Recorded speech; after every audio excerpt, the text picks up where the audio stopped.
எல்லாருக்கும் வணக்கம். ரொம்ப சந்தோஷம் இந்த மாதிரி ஒரு இடத்துக்கு என்னை கூப்பிட்டதுக்கும். Thank you Lingusamy sir. அவர் முந்தானேத்து எனக்கு ஃபோனில் வந்து நீங்களும் அங்கே இருக்கணும் அப்படின்னு ஆசைப்படுறேன். சந்தோஷமாக இருக்கிறதுக்கு கூப்பிட்றாரு போல் இருக்குது அப்படின்னு நினச்சேன். கவிக்கோயெல்லாம் இருக்க இடத்துல இருக்கிறதே ரொம்ப பேரானந்தமாகவும் பெருமையாகவும் இருக்குது.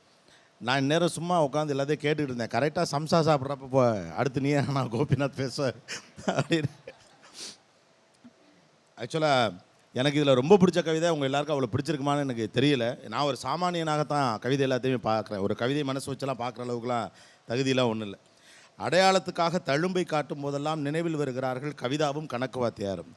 எனக்கு அந்த கவிதா யாருங்கிற க்யூரியாசிட்டி தான் மைண்டு முழுக்க ஓடிட்டே இருக்குது.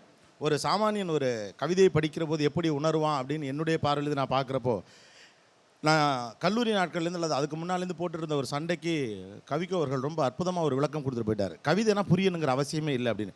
எனக்கு பிடித்த கவிஞர்கள் எழுதக்கூடிய கவிதையோடு நான் என்ன நண்பர்கள்ட்டெல்லாம் சண்டை போடுறப்ப இது ஒரு பெரிய விளக்கம் கேட்பாங்க.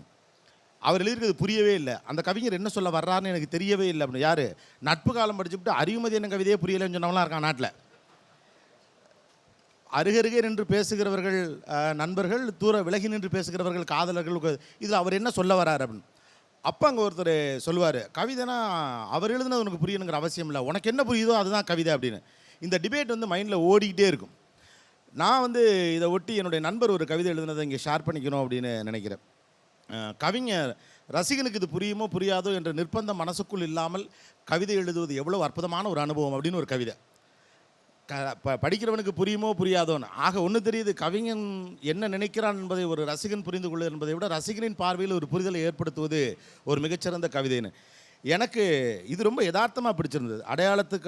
அடையாளத்துக்கான தழும்பை காட்டும் போதெல்லாம் நினைவில் வருகிறார்கள் கவிதாவும் கணக்கு வாத்தியாரும். அப்புறம் இன்னொன்று, எல்லா கவிதையிலுமே ஒரு விஷுவல் ஸ்ட்ரக்சரை பார்க்க முடிஞ்சது.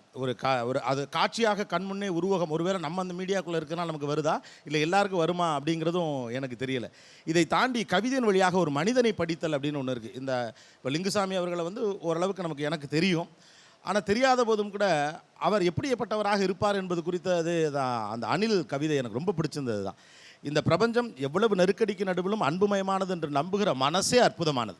பல தோல்விகளையும் கஷ்டங்களையும் காயங்களையும் உறவுகளினுடைய துரோகங்கள் எல்லாத்தையும் சந்தித்த பிறகும் கூட இந்த சமூகத்தில் அன்பு இருக்குன்னு நான் நம்ப முயற்சி பண்ணுறதுக்குள்ள அது பொய்யா கூட இருந்துட்டு போகட்டும், ஆனால் அதை நான் நம்ப முயற்சி பண்ணக்கூடிய மனசு வந்து ஒரு அற்புதமான மனசு. அந்த மனசு வாய்த்திருப்பது தான் எந்த சிக்கல்களையும் சந்திக்கக்கூடிய ஒரு மனநிலையை லிங்குசாமிக்கு கொடுத்துருக்குன்னு நான் நினைக்கிறேன்.